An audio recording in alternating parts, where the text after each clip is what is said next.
రాష్ట్రంలో కూటమి ప్రభుత్వం అధికారంలోకి వచ్చిన తర్వాత ప్రజలకు జనరంజక పాలన అందిస్తుందని కాకినాడ సిటీ ఎమ్మెల్యే వనమాడి కొండబాబు పేర్కొన్నారు. మతాల మధ్య చిచ్చు రేపి కాలం గడపాలని ఆ పార్టీ అధినేత వైఎస్ జగన్ కుట్రలు చేస్తున్నారని ఎమ్మెల్యే వనమాడి మండిపడ్డారు. కాకినాడలోని జిల్లా తెలుగుదేశం పార్టీ కార్యాలయంలో ఏర్పాటు చేసిన మీడియా సమావేశంలో ఎమ్మెల్యే వనమాడి మాట్లాడారు. కూటమి ప్రభుత్వంపై ప్రతిపక్షాలకు విమర్శించే అవకాశం లేకుండా పాలనను కొనసాగిస్తుందన్నారు. రాష్ట్రంలో జరుగుతున్న అభివృద్ధిపై విమర్శలు గుప్పించలేని వైసీపీ నాయకులు గోవుల మరణాలపై రాద్ధాంతం చేస్తున్నారని, దీనిని ప్రజలు తిప్పికొట్టాలని ఎమ్మెల్యే వనమాడి సూచించారు. ఈ సమావేశంలో టీడీపీ నగర అధ్యక్షులు మల్లిపూడి వీరు, నాయకులు ఒమ్మి బాలాజీ, తుమ్మల రమేష్ తదితరులు పాల్గొన్నారు. గోశాలలో గోవులు మరణిస్తే దానికి ఛాలెంజ్ చేస్తున్నారండి వీళ్ళు. ఏవా మతుందా లేదా? గోవులకి దానం కొని దాంట్లో కూడా మోసం చేశారు మీరు, అవినీతి పాల్పడ్డారు. గోవులకి దానం పెట్టి దగ్గర దాంట్లో కూడా అవినీతి చేస్తారు మీరు.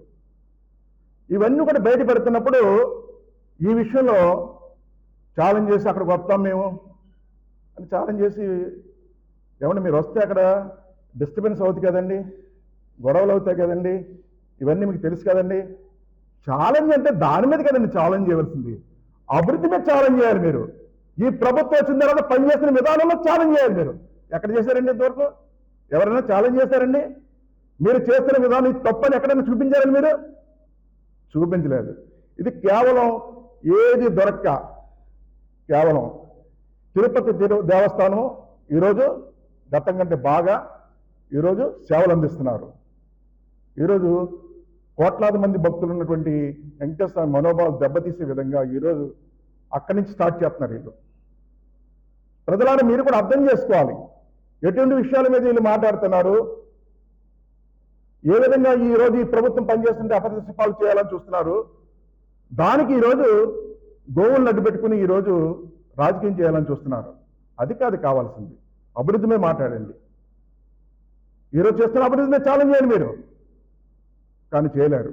ఏమండి మీ ప్రభుత్వం ఉన్నప్పుడు మీరు ఏంటని చేస్తారు? పరిపాలన కక్షాదింపులు చేశారు. ఎవరైనా ప్రశ్నిస్తే వాళ్ళని ఏం చేశారండి మీరు? గతంలో సుధాకర్ అనే డాక్టర్ గారు మాస్క్ అడిగితే రోడ్డు మీద 2 చేతులు కట్టి రోడ్డు మీద పడుకోబెట్టారండి. గోవుల గురించి మాట్లాడడానికి మానవుడు మనిషిని రోడ్డు మీద పడుకోబెట్టారు మీరు.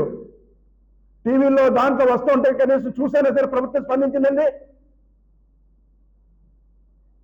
సుబ్రహ్మణ్యం డ్రైవర్ని చంపేసి డోర్ డెలివరీ ఇచ్చారు. మీరు మాట్లాడారండి ఎప్పుడైనా? మనుషులు చంపేశారు మీరు. ఒక రాజమండ్రిలో ఒక అబ్బాయి కల్తీ మంది అమ్మేస్తారు, ఎక్కువ రేటు అమ్మేస్తారని చెప్తే గుండిగించారు మీరు. ఎంతో మందిని ప్రశ్నిస్తే ఎదురుదాడులు చేసి ఎంతోమంది చంపేస్తారు మీరు. మనుషులు చంపేస్తారు మీరు. గోవులనేవి సహజంగా వయసు అయినప్పుడు చనిపోవడం, దానికి ఏదైనా వ్యాధి వచ్చినప్పుడు ఆటోమేటిక్ చనిపోవడం జరుగుతుంది తప్ప దాన్ని రాజకీయం చేస్తున్నారు మీరు. మీరు మనుషులు చంపేస్తారు. ప్రభుత్వం ఉన్నప్పుడు ప్రశ్నించాలని చంపేస్తారు మీరు. ఏ రోజున దానికి మీరు చర్చకొచ్చారండి? ఒక్కరు మాట్లాడలేదు ఆ రోజున. ఏదైనప్పుడు కూడా ఈ ప్రభుత్వం ప్రతిపక్షాలకి మాట్లాడే తావ లేకుండా, అవకాశం లేకుండా ప్రభుత్వం పనిచేస్తుంది. ప్రజలు ఆశించే విధంగా అభివృద్ధి చేసుకుంటూ ముందుకెళ్తుంది. ప్రజలు ఏదైతే కోరుకున్నారో ఆ కోరికలకు అనుగుణంగా పనిచేస్తుంది. ప్రజలారా మీరు అర్థం చేసుకుని ఇటువంటి వాళ్ళు మేము మాట్లాడడం కాదు, ప్రజలు కూడా మీరు కూడా మాట్లాడాలి. ఇలాంటి దుర్మార్గులు అరాచకాలు సృష్టించినాకి ఇటువంటి రాజకీయాలు చేస్తున్నారు. కొద్ది గొప్ప ఓట్లేస్తారు వైసీపీకి కొంతమంది. ఆ ప్రజలకు కూడా నేను చెప్తున్నా, మీరేదో అభిమానంతో ఓటేసి ఉండొచ్చు, నేను కాదంటలేదు. ఈ రాష్ట్రంలో వైసీపీకి ఓటేసిన ప్రజలందరూ కూడా ఆలోచించాలని కూడా ఈ సందర్భంగా తెలియజేస్తున్నా. ఎటువంటి రాజకీయాలు చేస్తున్నారండి?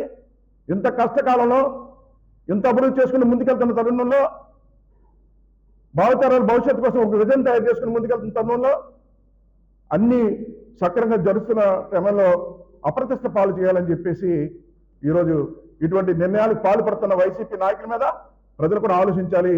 మీరు కూడా మాట్లాడాలని మీ ద్వారా తెలియజేసుకుంటారు.